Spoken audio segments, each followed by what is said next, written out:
All right, well, welcome to the first edition of Next Up with Nick Gismondi as we get you all set for tennis action returning soon, sports action returning soon. But happy to have my first guest as it's no secret. He's one of my very close friends for quite some time. And you all know him as a star of hockey, of course, Carolina Hurricanes, Justin Williams. What's up, buddy? How are you? What's up, Nick? My man. I'm good. I guess first question for you, how are you doing through all this? Everybody obviously happy, healthy right now. You're in Carolina. Things okay out there? Yeah, things are fine in Carolina. It's a little past 11 right now, my time. I've already finished being tutor daddy. So we're done all that. It's a rainy day right now, so there's no golf today. So, I mean, what a time to talk to you. I nailed that perfectly because the last thing I want to do is keep you from a tea time. So I was worried about that actually. So I was going to try to keep this nice and tight because I figured you were just walking off the back deck to go play some golf. But have you been keeping busy? I mean, obviously you've got the responsibilities of being a dad, but also staying in shape as an athlete because you might be coming back to play. So how are you balancing that sort of thing? Yeah, I mean, it's all different for everyone, right? I mean, everybody's kind of in the same boat. The good thing with us, with having the kids at home, and the fact that I'm obviously home also, and my wife Kelly is, so we're actually able to help them maybe a little bit more than other parents would because they have to work from home. All I have to do is get up early and get a workout in as best I can. So, we're managing just like everybody else. Doing what we can, and we're just hoping that at some point soon this lockdown kind of ends and we can get back to a little bit of normalcy. But at the same time, we'll wait until we're directed to do so. But I miss hockey, that's for sure. But making the best of family time right now. And speaking of hockey for just a moment, obviously you guys having a good year. The Carolina Hurricanes, just especially in the last few years, have really been on the uptick. And I can say it, you won't agree to it, but a lot of that is because of sort of your involvement with that organization when you came back over. And I think a lot of that played into you coming back this season because you see what Carolina hockey is doing. What do you see as the big change? Why is it exciting to be a Carolina Hurricanes fan right now? I think it's exciting just because obviously since our new owner Tom Dundon has come in, I mean that's really changed the landscape. I think of hockey in Carolina. We're now a cap team. We spend to the cap, and that just itself should bring some enthusiasm to the area. Just being like, all right, we're not strapped anymore. We've got a big bankroll. We can get out and get players, and more importantly, we can keep our good players. Now we're able to kind of spend with the big boys, and that's exciting. Obviously, Rod Brindamore as coach has brought just an element of comfort, of accountability, and just the direction this team is going is awesome. And as a fan, I think you look at the past couple of years and you don't really need to be a genius to figure it out. You can just see the product on the ice and be like, wow, that's different. And we had some success last year, but you got to keep building. You can't be satisfied, and you want to maintain a level of relevancy. And that's what we've developed here last year, and that's what we need to continue to do here.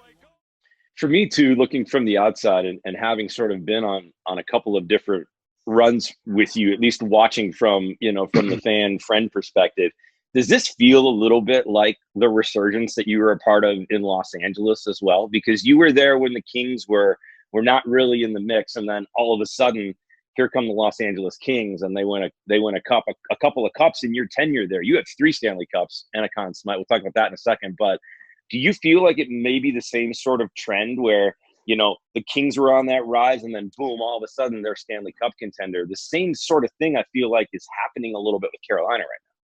Yeah, that's interesting. I think I kind of been part of that in a few different instances. I left Philadelphia, went to Carolina, and you went to the arena and there was 8,000 people there.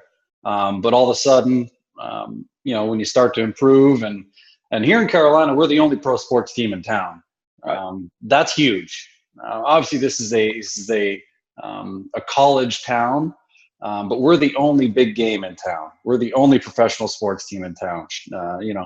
Everything else is in Charlotte, which is a 2.5-hour drive away. So we're the big ticket in town. And since we're the big ticket in town, we need to put a good product out. So coming here at the start, it was 8,000 people in the stands. But once you improve a little bit, start winning some games, people come to see. And I think that was huge here. And my first time I came here to Carolina, it's prevalent now. But I think I agree with your assertion that it was kind of the same thing in LA. Once you build, once you have success, once you win some games, people will come to see, and people will appreciate the effort that you put forth.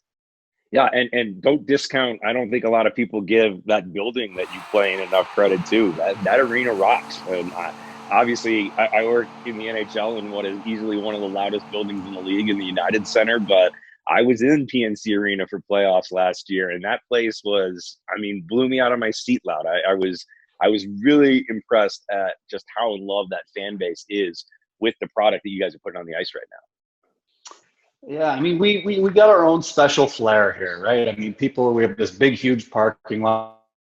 People are out tailgating, and that's not really something you can do in Chicago's United Center, right? I mean, they have an unbelievable crowd. And it's an unbelievable atmosphere. One of my favorite places to play in Chicago. Yeah. But it's just a little bit different here, right? I mean, people are out tailgating in the afternoon, like they're going to a football game, and then they come in the arena. They're all gun ho. They're all ready to rock. They're all ready to cheer. And then we want to give them something to cheer about. So, I mean, this is obviously hockey, but it's a little bit more than that for me here, just because we've established some roots, and I feel connected to this fan base. Yeah, I was not surprised when you went back there. Obviously, you had a great time there when you were there before. You won your first Stanley Cup in Carolina, and I think I always sort of knew that the sentiment would come through for you, and you'd end up back there, and your family loves it there. Obviously, you're in a good spot. And I mean, there's just something about Carolina too, that always feels like home. You've always had a special connection with that city and that state too. Sure. I mean, nothing will be Cobourg, Ontario, Canada, which I'm from. Right. I'm a proud Canadian. But time marches on, and you never know where life is going to take you. And life for me is taking myself to right now in Cary, North Carolina, and I'm enjoying it. And I've never really made plans in my life. Just kind of go with it, see where life takes you. And I think that's a good thing to have. Just so you don't get discouraged if your life doesn't go as planned. So enjoy it. That's what I'm doing. Well, people don't know about Justin. He's normally not only is he one of my best friends, but he's also like my life coach too. So whenever it's like going down, he's always got some pretty solid advice that he'll throw my way. So everything you're hearing right now is pretty classic Justin Williams. You mentioned Cobourg, Ontario. That obviously where you're from. You ended up leaving at a very young age, like most hockey players do, and that's how you and I ended up linking up in Plymouth, Michigan, where you played for the Whalers and then on to the NHL. But you do have that connection with Cobourg. Talk to me a little bit about the hockey camp that you've been doing every year and the give back to not only the community but the sport.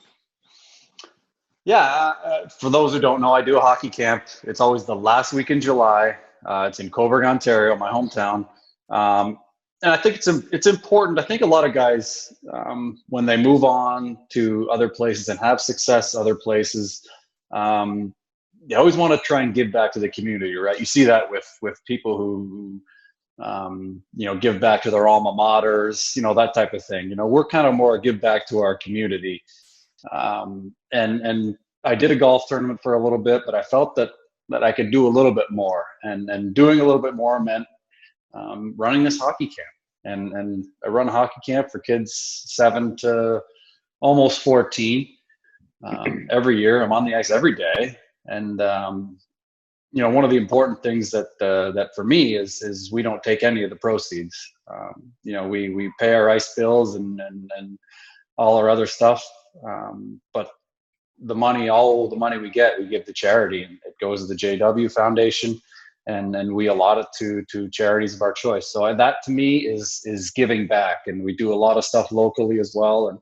And something that I'm really proud of, something that I'll continue to do for a long time. And I have a great team working with me there as well. All right, one more hockey question, and then I want to talk to you about some other stuff because you are a very competitive guy. We're gonna get to that in a half a second here, but if you had to pick a moment, and maybe there's a lot, and like I said, you've won a couple, you've won 3 Stanley Cups, you've won a Conn Smythe, you played over 1,000 games, you've had some pretty big moments. Is there a moment in your career that you can put a finger on, and maybe it wasn't a cup per se, maybe it was a goal, or maybe it was I don't know, something you overcame. But is there a single moment in your hockey career, professional or leading up to it, that sort of always is prominent in your mind, or that sticks out, or that one day you'll look at your very talented son, Jax, and say, "Hey, listen, this is what you have to do in this moment. This is what I did." Is there something that sticks out for you? I don't think there's really one thing that'll stick out. I think just, for me, it had to be a little bit of resilience. It had to be a not getting too comfortable once you made it. I think that to me is something that's kind of stuck with me. That you don't get too comfortable in where you are, because someone's always ready to take your job. And I think if you can realize that, and keep your ego in check a little bit, um, you're going to have some longevity. Um, Regardless of what you've done in the past, there's always someone looking for your job next year. And I always have that in my mind when I'm training, when I'm on the ice, really when I'm doing anything. Like someone's coming for me, and I'm going to push them back as long as I can. And I think that'll be a good lesson. Certainly, obviously, you talked about my son there. It'll certainly be a great lesson for him. Obviously, both my kids, and I think just a great lesson for everybody, knowing that just because you did something doesn't mean that you have any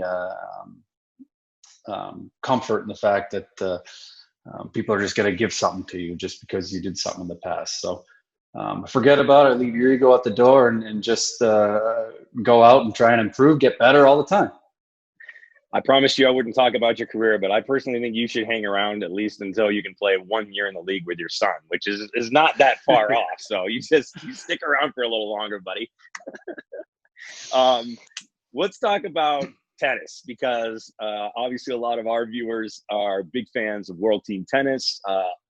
Hopefully we are able to play a season this year. Certainly things looking like they're going to be in good shape for that. Sports starting to at least slowly come back, with the announcement that the PGA Tour will be starting to play a full schedule beginning in June. Obviously, the WTT season starts in July. You're a big tennis guy. What is it that you enjoy so much about tennis? You've always played it since I've known you. It's a passion for you, and I know it's a passion for your wife, Kelly, too. Yeah, it's tennis is just a little bit. I mean, all sports have the same type of characteristics for success, right? I mean, you need to be strong mentally. You need to have a good group around you. You need to be talented. You need to be driven. But tennis is a little bit more different. In fact, tennis, golf, they're individual sports, right? I mean, it's just you and the other guy out there. Sometimes it's doubles, but usually it's just you and the other person out there. And it's finding competitive advantages. It's thinking the game. It's not about how hard you can hit the ball. I think if you look at any sport at the professional level, whether you see a first ranked player in the world, or you see a hundredth or a 50th ranked player in the world, if you go look at them hit, you don't know who's 100th ranked and who's first ranked, because they both hit the ball so clean. They all of what they do, they serve the ball a million miles an hour. The ground strokes are unbelievable. But it's who can do it in crunch time, who can do it when it matters most. And I think that's what I kind of love about tennis. It's what I love about golf. It's can you do it under pressure? I think that's something that really drew me to it. And watching the men play over and over and over the years, 3, 4, 5 hour matches, it just becomes a mental grind. And I just have such appreciation for what they do out there, and how hard that game is. Because if you're not an athlete, it's a little bit harder to understand it. But when you really are an athlete, you have more of an appreciation for what they go through. Well, let's be honest. You're pretty good in the clutch. I mean, your career as a hockey player has been highlighted by not only success but coming through in the clutch, being a pressure player. Is that is that something you had to learn? Because I think that's good advice if you can give it to an aspiring tennis player, to an aspiring hockey player, because I think lots of people are talented athletically, but sometimes where they fail to make it to the level that you've made it to might be the mental side because they're unable to handle that constant pressure. How do you deal with that, whether you're on the golf course or whether you're playing tennis or whether you're in game 7 of an NHL Stanley Cup final? I think, um, I guess to answer your question there, it would be not afraid. When I go in there, I'm not afraid to make a mistake. I know they're going to happen, but I'm not afraid to do it. Um, and I think I try and err on the side of enthusiasm as opposed to erring on the side of caution. Just going out there and just doing it. And I see that a lot, certainly with the youth of tennis. You go out there and they're down a break point, or they're down a set point, or even down a match point, and I see them hitting the ball just as hard, not being scared, not being tentative, just going out and getting it. And uh, you know, certainly the young players I feel are even more apt to do that, and just going for it. Right? If I miss it, I miss it, but at least I'll miss it on my own terms, not being tentative, and not being scared to make the mistake. Just go out and see what I'm made of. You had a chance to hang out with one of the stars of World Team Tennis. You guys have become buddies. He's a giant Carolina Hurricanes fan.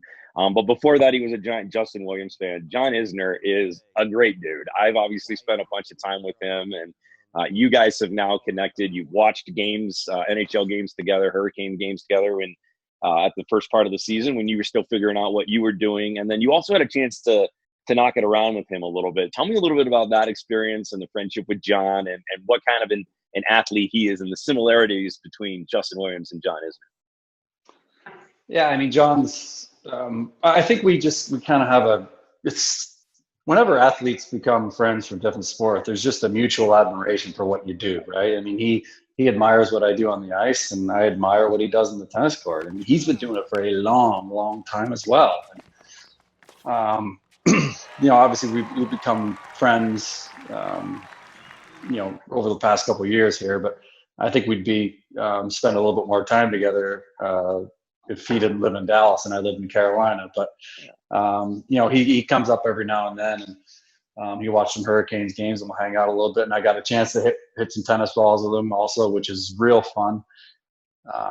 Just watching it, when you see it done at the highest level, and you see the cleanness at which the balls are struck, and his ability to just move it around, and it's just another level, right? I mean, everybody wants to see the John Isner serve, right? So a couple of us went out, hit with him, and said, "All right, let's just give it to me. Just give it to me, John. This is what I want. I'm going to sit back here and you pound a few at me." And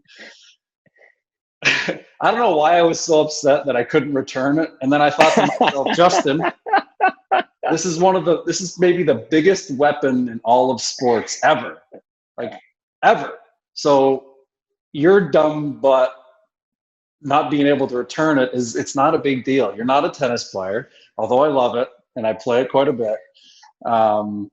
It's just another level, right? Just to see how good these guys are. And actually, one time he was serving it to me, so I went way back, right? So I went back way behind the service line, or way behind the baseline, and said, "All right, I'll wait back here for a little bit, and maybe I'll be able to hit it back." And he's like, "Well, if you sit back there, you open up this wide kick serve." So we wide kick served it all the way in, and it went all the way to the other court. And I was like, "Oh, okay." So you got to kind of make a good guess of where that serve is going. But anyway, I know John is getting some time himself with his family right now, and he's raring to get back as well. But we're all making the best of what we got. You are definitely a competitive guy, and it doesn't really matter. Even if you're just having fun, there's always that little spark of competitiveness to you, which I love, and I think that sort of defines, and it's competitive in a good way. You're I guess you're kind of always on when it comes to sports. I mean, whether or not you and I are on the golf course, or whether you're knocking balls around with John Isner, or we're playing basketball in the pool with, your son and daughter, there's always that little competitiveness that you have. And I love that about you. I mean, I think that's kind of how you've always been. And I think that's probably a positive. Yeah, I agree. I mean, I you always want to have, so when things don't go your way and you're competitive, you smile a little bit, but inside it's just killing you, right? It's killing you. You can't do it, or you lost. And it's what I'm teaching to my kids, because they're both very competitive to a huge fault, in the fact that sometimes it's not even fun to play games with them, because one of them loses and they're throwing a hissy fit. But you got to get that fact that, all right, I'm upset, it didn't go my way, but I can still make it fun for everybody else. So I have fun. My kids are competitive. My wife is competitive. Board game night around here is not for the faint, but we have a good time with it. I don't think to this day, I definitely have never beat you in golf. I'm certain I've never beat you in cards. That'll never happen, Nick. That'll never happen. That'll never happen. That's the truth. Listen, buddy, I appreciate the time. Congratulations on everything. I think it's truly a testament to not only your ability as an athlete, but your character as a person, to see all that you've accomplished. I know I've had a lot of fun watching you since you were 14, 15 years old, whatever it was. And it's just, it's been a heck of a ride, buddy. And I think it only continues from here for you. And I certainly appreciate you taking the time. Thanks, buddy. Anytime you need some time fillers during this crazy time, just let me know. We'll hit up a Zoom here, and I'll check out your fancy awards in the back, and your nice skyline, and all that stuff's nice. Pictures of friends. That was a good moment. That was our producer doesn't like that moment. You were pretty good in that series. I think it was against the New York Rangers in 2014. So yeah. Yeah. You let me know if you need some time fillers. I got plenty of time now. So enjoy. All right. Hey, Justin, thank you so much. Good luck with everything, my buddy. You stay safe, stay healthy. Tell the family I said hello, and we'll talk, and I'll see you soon. All right, buddy. See ya.